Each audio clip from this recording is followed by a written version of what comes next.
Friends, welcome to భవిష్య vlogs. ఈరోజు మన వీడియో వచ్చేసి ఎంతో రుచికరమైన పాతకాలం నాటి పప్పు అండి. అసలు ఈ పప్పు ఈ కాలంలో తినాలంటే అదృష్టం చేసి ఉండాలి. ఎందుకంటే ఈ కాలంలో చింత చిగురు దొరకడమే కష్టమైపోయింది కదా ఫ్రెండ్స్. అందుకనేసి అలా అంటున్నాను. అసలు వేడి వేడి అన్నంలో చింత చిగురు పప్పు వేసుకొని తింటూ ఉంటే అసలు తినేవారికే తెలుస్తుందండి ఆ రుచి గురించి. తప్పకుండా మీరు కూడా ఒకసారి చేసుకొని తినండి. ఇంకెందుకు ఆలస్యం, మన ఛానల్ ఎవరైనా ఫస్ట్ టైం చూస్తున్నట్లయితే ప్లీజ్ సబ్స్క్రైబ్ చేసేయండి. అలాగే పక్కనే ఉన్న బెల్ ఐకాన్ క్లిక్ చేయండి. ముందుగా ఒక లైక్ చేసి వీడియోలోకి అయితే వెళ్ళిపోదామండి.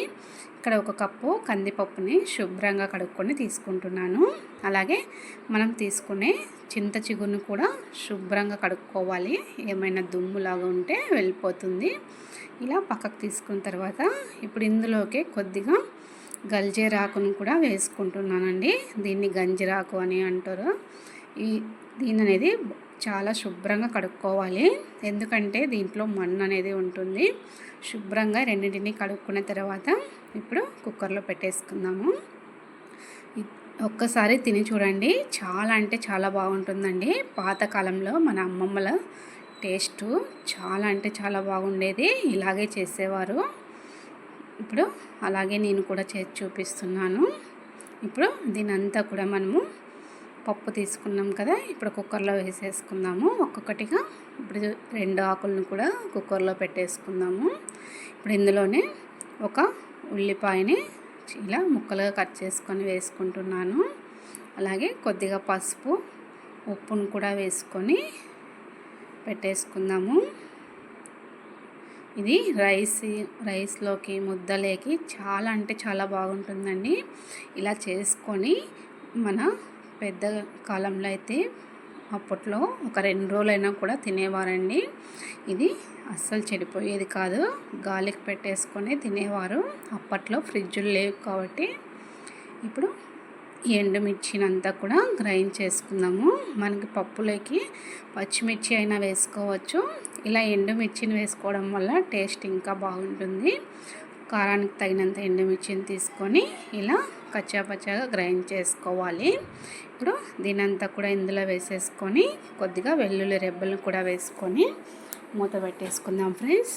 మనం నార్మల్గా పప్పు ఎన్ని విజిల్ పెట్టుకుంటామో అలాగే పెట్టేసుకొని ఆఫ్ చేసుకుంటే మనకు పప్పు అనేది ఇలా మెత్తగా ఉడికిపోతుంది. చూసారా, నాకైతే నేను తీసుకున్న పప్పు 2 విజిల్కే మెత్తగా ఉడికిపోయిందండి.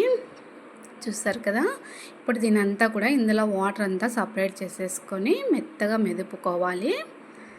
మెత్తగా మెదుపుకున్న తర్వాత అసలు ఇందులో పోపు పెట్టుకుంటే ఉంటుందండి స్మెల్, పక్కింట్లో వరకు వెళ్ళాలి, అలా వస్తుంది. ఇప్పుడు చూసారు కదా, దీని అంతా ఇలా మెత్తగా మెదుపుకోవాలి పప్పు గితితో. ఇలా మెదుపుకున్న తర్వాత దీన్ని పక్కన పెట్టేసుకుందాము. ఇప్పుడు ఇంకొక పాత్రలో ఆయిల్ హీట్ చేసుకుందాము. ఇప్పుడు మనము పక్కకు తీసుకున్న వాటర్ అంతా కూడా ఇందులో వేసుకొని కలిపేసుకుందాము. ఇప్పుడు ఆయిల్ హీట్ అయింది కదా, మనం ఇందులోకి ఆవాలు జీలకర్ర వేసుకోవాలి. ఇలా కనుక పోపు పెట్టుకున్నాం అనుకో టేస్ట్ బాగుంటుంది. అలాగే స్మెల్ కూడా చాలా అంటే చాలా బాగుంటుందండి.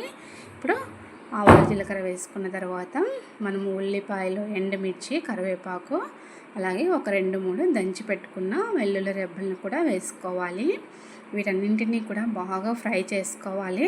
అప్పుడే మనకి టేస్ట్ అనేది చాలా బాగుంటుంది. ఇక్కడ మనకు ఉల్లిపాయ అనేది బ్రౌన్ కలర్ వచ్చేంత వరకు వేయించుకోండి. అప్పుడే స్మెల్ అనేది చాలా బాగుంటుంది. చూసారు కదా ఫ్రెండ్స్, ఇలా బాగా వేగిపోయిన తర్వాత ఇప్పుడు పప్పునంతా ఇందులో వేసుకొని ఒక 2 నిమిషాలు మళ్ళీ ఉడికించుకుందాము. చూసారు కదా ఫ్రెండ్స్,